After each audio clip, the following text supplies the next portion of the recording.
বিসমিল্লাহির রহমানির রহিম। আসসালামু আলাইকুম। আশা করি সবাই ভালো আছেন। আলহামদুলিল্লাহ আমিও ভালো আছি। তো আজকে আমি মচমচে মুড়ির মোয়া বানাবো।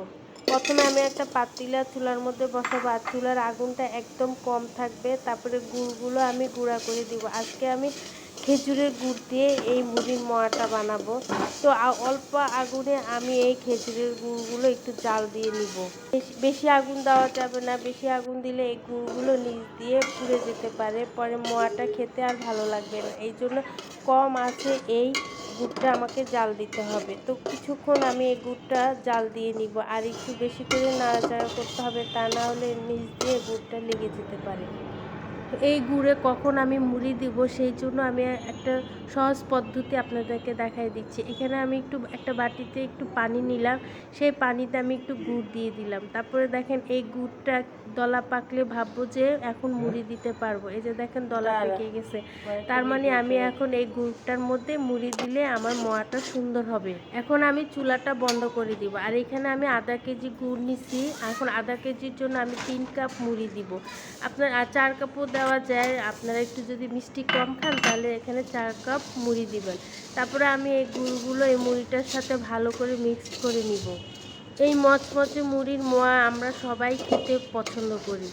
অনেকে আছে মুড়ির মোয়াটা অনেক সুন্দর করে করতে পারে। অনেকে আছে মানে মুড়ির মোয়াটা করতে গেলে মুড়িগুলো খুলে যায় আর হয় না। আমি যে পদ্ধতিতে এই মুড়ির মোয়াগুলো তৈরি করছি, আপনারা যদি এই পদ্ধতিতে এই মুড়ির মোয়াগুলো তৈরি করেন তাহলে দেখবেন যে আপনারাও সুন্দর করে মুড়ির মোয়াটা তৈরি করতে পারবেন।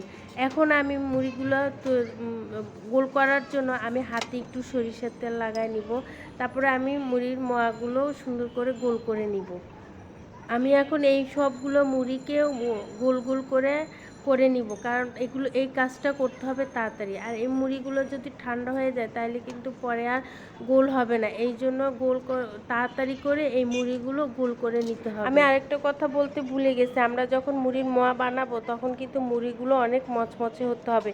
মচমচে হলেই মোয়াগুলো সুন্দর হবে। আর যদি মুড়ি মচমচে না হয় তাহলে কিন্তু মোয়াগুলো সুন্দর হবেও না, আর এগুলো এরকম গোলও হবে না। এই জন্য মোয়া বানানোর সময় আমাদের মুড়িগুলো একদম মচমচে নিতে হবে। এভাবে সবগুলো মুড়ি আমি গোল গোল করে নিব। ছোটোবেলায় এই মোয়াটা খুব পছন্দ করতাম, আর আমার আম্মাও প্রায় এই মোয়াটা বানায় আমাদেরকে খাওয়াইতো। শীতকালে যখন দাদার বাড়িতে গ্রামে বেড়াইতে যাইতাম তখন এই মোয়াটা বিক্রি করতো, তখন আমার আম্মা এই মোয়াটা কিনে আমাদেরকে খাওয়াতো। আর ওনারা এই মোয়ার উপরে তখন একটা নারকেল দিয়ে দিত, খেতে অনেক মজা লাগতো। এই তো আমার সবগুলা মুড়ি দিয়ে মোয়া বানানো হয়ে গেছে। আমি একটু মোয়ার উপরে নারকেল দিয়ে দিছি, আর খেতেও অনেক মজা লাগছে এই মোয়াটা।